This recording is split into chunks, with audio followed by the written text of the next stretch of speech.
Hi everyone, and welcome to today's session on entropy. Okay, so entropy is another measure that can measure the uncertainty in machine learning. Originally it comes from physics, where it basically measures the chaos in a system. And in machine learning it can be used to basically measure the distribution of uncertainties or distribution of probabilities in a predictive framework. So if we look at the three-class classification as here on the graph on the right, we can have very different examples. So we can either have the probability very much concentrated on one example. This means we have low entropy, we have low uncertainty, because we are very, very certain that the one class is the right. And the more the probability is spread across several classes, the higher the entropy will be. And we have maximal entropy for a uniform distribution.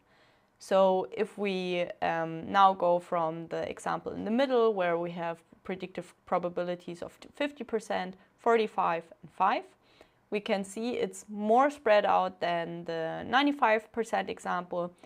But this is not the maximal entropy. The maximal entropy would be if there is 33.33% for each of the classes. And entropy also has like a mathematical definition. So the entropy of a random variable x, so the h here is actually the Greek letter eta, so eta for entropy, represents the entropy of a system and can be calculated like that. You take minus and then the sum over all probabilities that you have. In a binary classification, you only have the two probabilities. And then you multiply the one probability times the logarithm of itself and sum that up for all the examples. So if we look at the graph here, for example, let's take the example of a predicted probability of 0.2. Then we would calculate for the one class, it has the probability of 0.2 and the other one is 0.8 then. So we would calculate minus 0.2 times the logarithm of 0.2 plus 0.8 times the logarithm of 0.8. And here in the graph you can see how the entropy behaves. So it's a symmetric function, because if the one probability is 0.2, then the other is 0.8. So it doesn't matter which one you consider first. And you can see the entropy is maximal exactly for the value 0.5 in this binary classification example. And it works just the same for more classes. So for example, in the three-class example, you would just have to sum up over all three probabilities. Okay, it's an important measure in machine learning. And what it can tell us is how dispersed a predicted class distribution is.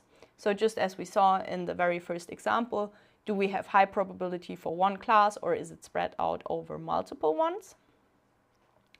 Can tell us whether one class dominates and which cases are relatively ambiguous. So those that have a high entropy compared to others are more ambiguous.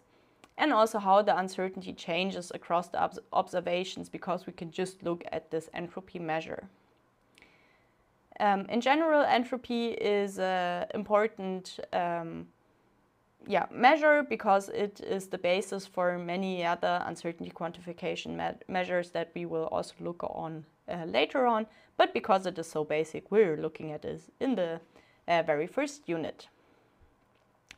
What entropy cannot tell us by itself is whether the prediction is correct. So similar to calibration, where a well-calibrated probability does not necessarily coincide with a good model, also entropy by itself cannot tell us whether the prediction is correct, just because there is a high probability predicted for one of the classes, for example. Also, it is very different than calibration. So entropy and calibration are not related to each other, so it cannot tell us whether those probabilities are calibrated. Also, we just do not know why the model is uncertain. We could just measure how uncertain it is or how spread out those predicted distributions are.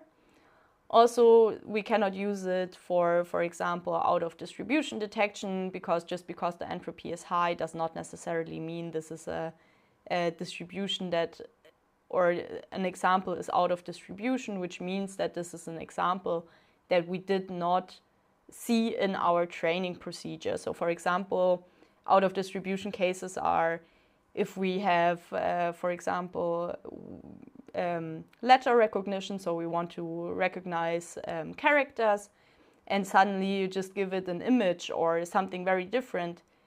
We could not see whether this example is this something different just based on the entropy. And also it does not relate directly to decision making. And we acknowledge our funding and the copyright, and thank you for everyone for being here.